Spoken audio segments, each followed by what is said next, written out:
Hello दोस्तों, आज हम बात करेंगे उन चीज़ों की जो हमारे देश को चलाती हैं, यानी खनिज और ऊर्जा संसाधन। ये पूरा डिस्कशन क्लास 10 के एनसीईआरटी सिलेबस पर बेस्ड है, तो चलिए शुरू करते हैं। एनसीईआरटी पाठशाला की ये पेशकश डॉक्टर सोमवीर यादव ने तैयार की है। अच्छा, एक बात बताइए, क्या आपने कभी सोचा है कि आप हर सुबह जो टूथपेस्ट इस्तेमाल करते हैं उसमें सिर्फ स्वाद और झाग के अलावा और क्या-क्या हो सकता है? तो सुनिए, आपका टूथपेस्ट असल में खनिजों का एक छोटा मोटा खजाना है। जी हाँ, दांतों को साफ करने वाले सिलिका, चूना पत्थर, ये सब खनिज हैं। कैविटी से बचाने वाला फ्लोराइड, वो फ्लोराइड नाम के खनिज से आता है। और वो जो सफेदी है ना, वो आती है टाइटेनियम ऑक्साइड से। अरे यहाँ तक कि टूथपेस्ट की चमक भी अभ्रक यानी माइका की वजह से होती है ना कमाल की बात? और ये कहानी सिर्फ टूथपेस्ट की नहीं है। जरा सोचिए, एक छोटी सी सुई से लेकर एक बड़े से जहाज तक, हमारी कारें, घर, सड़कें, सब कुछ खनिजों से ही तो बना है। सच कहें तो ये हमारी पूरी दुनिया की नींव हैं। तो सवाल ये उठता है कि ये खनिज आखिर हैं क्या? चलिए हमारे पहले सेक्शन में इसी को समझते हैं। अगर हम साइंटिफिक भाषा में बात करें तो खनिज एक ऐसा कुदरती पदार्थ है जिसका एक खास केमिकल और क्रिस्टल स्ट्रक्चर होता है। मतलब ये प्रकृति में हमें अलग अलग रूपों में मिलते हैं, सबसे कठोर हीरे से लेकर सबसे नरम चूना पत्थर तक। मोटे तौर पर हम खनिजों को दो हिस्सों में बांट सकते हैं। एक होते हैं धात्विक यानी मेटालिक, जिनमें लोहा, सोना, तांबा जैसी धातुएं होती हैं, और दूसरे होते हैं अधात्विक यानी नॉन मेटालिक, जैसे चूना पत्थर, अभ्रक, जिनमें कोई धातु नहीं होती। सिंपल। तो चलिए अब जरा अपने देश भारत के खनिज खजाने पर एक नजर डालते हैं। और इस खजाने में सबसे पहले आता है लौह अयस्क यानी आयरन ओर। इसे किसी भी इंडस्ट्री की रीढ़ की हड्डी कहा जाता है। और अच्छी खबर ये है कि भारत के पास हाई क्वालिटी लौह अयस्क के बहुत बड़े भंडार हैं। भारत में हमें मेनली दो तरह के लौह अयस्क मिलते हैं। पहला है मैग्नेटाइट।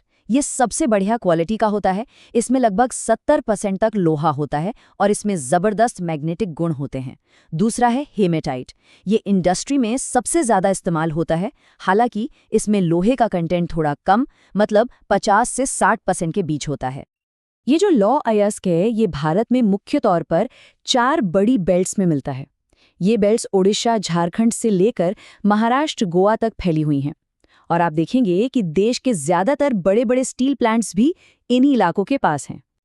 अच्छा, लोहे के बाद एक और बहुत जरूरी खनिज है बॉक्साइट। इसी से बनता है एल्यूमिनियम, जो हल्का भी है और मजबूत भी। हवाई जहाज से लेकर घर के बर्तनों तक सब में इसका इस्तेमाल होता है।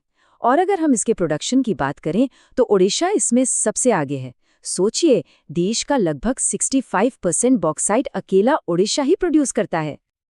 तो एक क्विक सवाल, भारत में बॉक्साइट का सबसे बड़ा प्रोड्यूसर कौन है? जी हाँ, बिल्कुल सही, ओडिशा। तो खनिज सिर्फ सामान बनाने के काम नहीं आते, कुछ खनिज हमें एनर्जी भी देते हैं। तो अब बात करते हैं डेवलपमेंट के इंजन की, यानी हमारे ऊर्जा संसाधनों की। देखो, एनर्जी सोर्सेज को हम दो तरह से देख सकते हैं। एक है परंपरागत या कन्वेंशनल सोर्सेज, जैसे कोयला, पेट्रोल, जो लाखों सालों से बनते हैं, खत्म हो सकते हैं और इनसे पोल्यूशन भी होता है। दूसरी तरफ है गैर परंपरागत या नॉन कन्वेंशनल सोर्सेज, जैसे सूरज की रोशनी, हवा, ये कभी खत्म नहीं होते और इको फ्रेंडली भी है। परंपरागत स्रोतों में कोयला आज भी सबसे इम्पोर्टेंट है। और ये बनता कैसे है? सोचिए, लाखों साल पहले जो पेड़ पौधे जमीन में दब गए, उन पर हीट और प्रेशर की वजह से धीरे धीरे कोयला बना। ये प्रोसेस बहुत स्लो होता है। इसकी शुरुआत होती है पीट से, जो सबसे कच्चा कोयला है। फिर बनता है लिग्नाइट, उसके बाद बिटुमिनस, और सबसे बेस्ट क्वालिटी का कोयला होता है एंथ्रेसाइट। तो हमने इन सभी जरूरी खनिजों और ऊर्जा के स्रोतों की बात तो कर ली, पर एक बहुत बड़ा सवाल अब भी है, इनको बचाना क्यों जरूरी है? मतलब वाई कंजर्वेशन? चलिए इसका जवाब ढूंढते हैं। ये जो नंबर आप देख रहे हैं 1%, ये बहुत कुछ कहता है। इसका मतलब है कि हमारी धरती की जो ऊपरी परत है, जिसे हम क्रस्ट कहते हैं, उसका सिर्फ 1% हिस्सा ही ऐसा है जहां से हम खनिजों को निकाल सकते हैं। बस 1%। अब आप अंदाजा लगाइए कि ये रिसोर्सेज कितने कीमती और लिमिटेड हैं। तो इन्हें बचाना क्यों है? देखिए, पहली बात तो ये कि ये नॉन रिन्यूएबल है, मतलब एक बार खत्म तो खत्म। इनको बनने में लाखों साल लगे हैं, लेकिन हम इन्हें बहुत तेजी से इस्तेमाल कर रहे हैं। दूसरा, जैसे जैसे हम और गहराई में खुदाई करते हैं, इन्हें निकालने का खर्चा बढ़ता जाता है, क्वालिटी गिरती जाती है, और हाँ, हमारे एनवायरनमेंट और हमारी हेल्थ पर भी इसका बुरा असर पड़ता है। और ये एक लाइन है ना, ये सब कुछ कह देती है, ऊर्जा की बचत ही ऊर्जा उत्पादन है। इसका सीधा सा मतलब है कि जो एनर्जी हम बचाते हैं वो असल में नई एनर्जी बनाने के बराबर ही है। बहुत गहरी बात है ये। तो फिर आगे का रास्ता क्या है? भविष्य कैसा होगा? चलिए अब भारत के ब्राइट एनर्जी फ्यूचर की तरफ देखते हैं।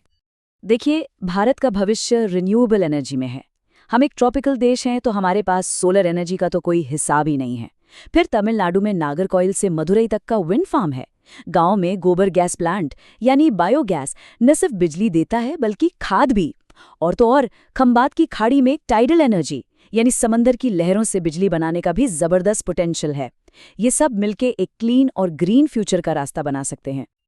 तो आखिर में एक सवाल आपके लिए, क्या आपको लगता है कि ये रिन्यूएबल एनर्जी सोर्सेज भारत को एनर्जी के मामले में पूरी तरह से आत्मनिर्भर यानी सेल्फ रिलायंट बना सकते हैं? इस पर सोचिएगा जरूर। आज हमारे साथ जुड़ने के लिए बहुत बहुत शुक्रिया। अगर आपको ये जानकारी अच्छी लगी हो तो एनसीईआरटी पाठशाला को लाइक, शेयर और सब्सक्राइब करना बिल्कुल मत भूलिएगा। हम बहुत जल्द मिलेंगे एक नए टॉपिक के साथ।